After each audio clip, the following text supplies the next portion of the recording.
2 hours ago, Donald Trump issued what he called a clear request to America's closest allies: send warships to the Strait of Hormuz, help reopen the world's most critical oil choke point, join the United States in securing freedom of navigation against Iranian aggression. The response from NATO allies was swift and absolutely devastating.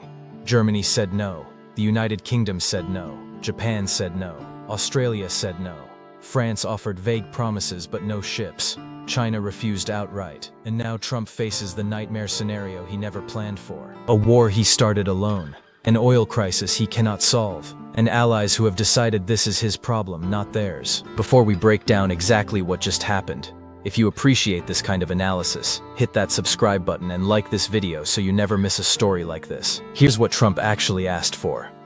On Saturday, he posted on Truth Social that many countries would be sending warships to join the United States in securing the Strait of Hormuz. He named China, France, Japan, South Korea, and the United Kingdom specifically. He claimed some had already agreed. He said it was only appropriate that countries benefiting from Gulf oil help protect the route. Then on Sunday, he went further. In an interview with the Financial Times, he warned NATO that failure to help would be very bad for the alliance's future. He said, "We have a thing called NATO. We helped them with Ukraine. Now we will see if they help us."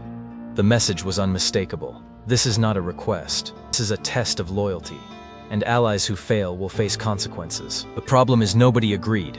Not one country publicly committed to sending warships. Not one navy announced deployment orders. Not one government confirmed participation in Trump's coalition. The silence was deafening, and then the rejections started coming in, one after another, each more blunt than the last. Germany was first. A government spokesman said this is not a NATO war, and has nothing to do with NATO. He reminded reporters the US and Israel did not consult Germany before launching the war. Trump initially declared European assistance unnecessary and unwelcome. Translation: you started this war without us, told us you did not need us, now you want us to fix your mess. The answer is no. The United Kingdom was just as blunt. Prime Minister Keir Starmer said the UK would not be drawn into a wider war. If British forces go into harm's way, they deserve to know there is a legal basis and clear plan. He took a direct shot at Trump. Some would rush into war without the full picture. That is not leadership. Starmer said Britain is working on a plan to reopen the strait, but it will not be a NATO mission. He offered mine-hunting drones already in the region. No warships, no combat operations. Japan cited legal constraints.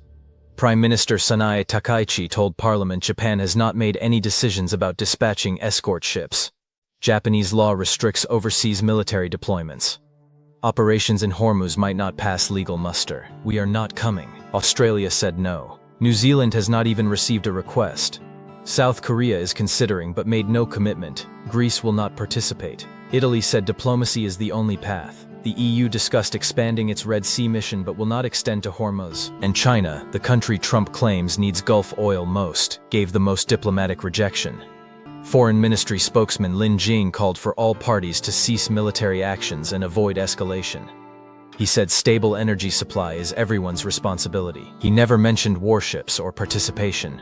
Translation: this is your war. Fix it yourself. Now here is the truly remarkable part. The United States Navy is not escorting ships through Hormuz either. Reuters reports the Navy has refused near-daily requests from the shipping industry for escorts. 3 sources confirmed the Navy told them the risk of attack is too high. Escorts would only be possible once the risk was reduced. At every briefing, industry representatives ask for protection. At every one, the Navy says it cannot provide it. Not yet, not until Iranian capabilities are degraded. Energy Secretary Chris Wright accidentally confirmed this. He posted that the Navy had escorted 1 tanker, then he deleted the post. Because it was not true. No escorts have happened. Wright later said escorts will happen relatively soon but cannot happen now. All military assets are focused on destroying Iran's offensive capabilities. He suggested escorts might begin by month's end.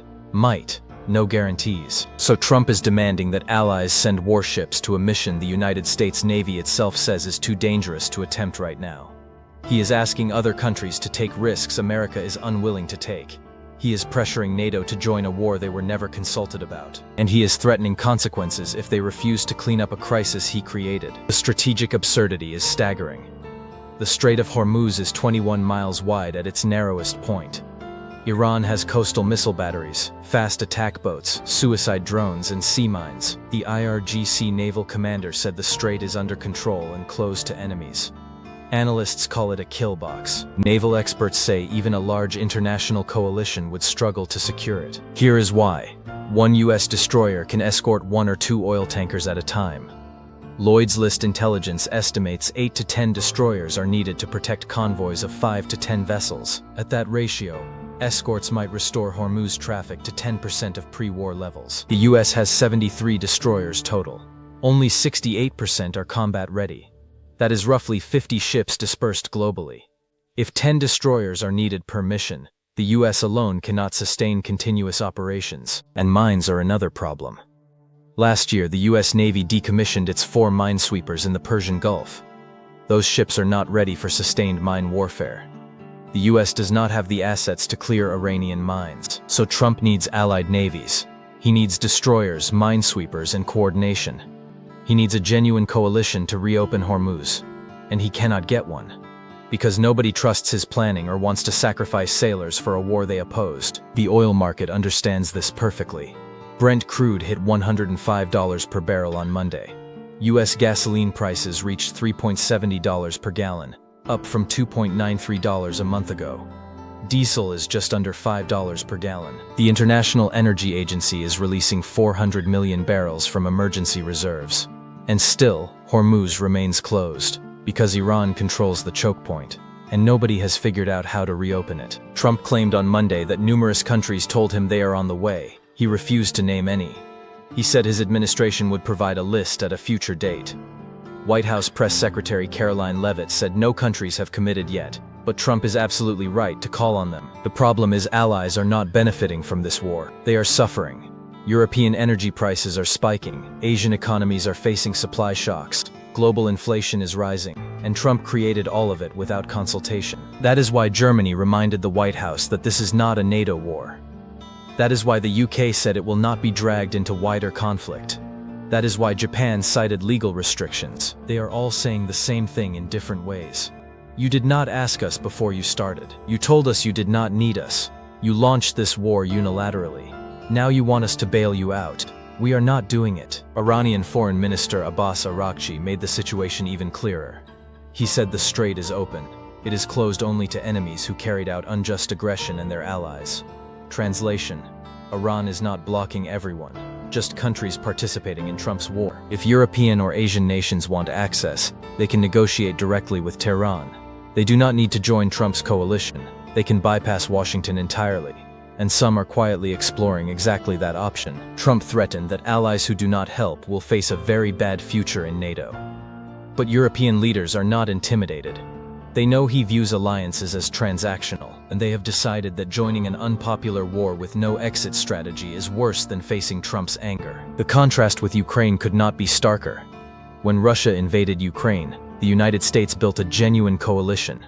Regular consultations, shared intelligence, coordinated sanctions, NATO unity held. Trump's Iran war has none of that. No consultation, no coordination, just demands for warships and threats if they do not comply. So where does this go?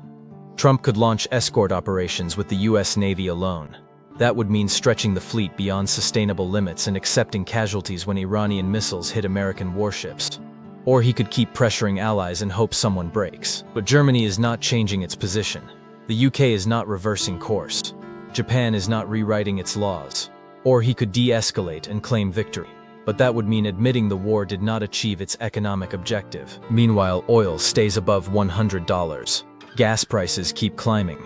The global economy absorbs the shock, and Iran sits on the Strait of Hormuz, in control of the world's most critical energy chokepoint, proving that military superiority does not guarantee strategic success. Trump destroyed Iranian missile sites, he hit nuclear facilities, he degraded Tehran's military. But Iran still controls Hormuz, and Trump cannot reopen it without help he cannot get. 2 hours ago, Trump called on America's allies to join his war. 2 hours later, he got his answer.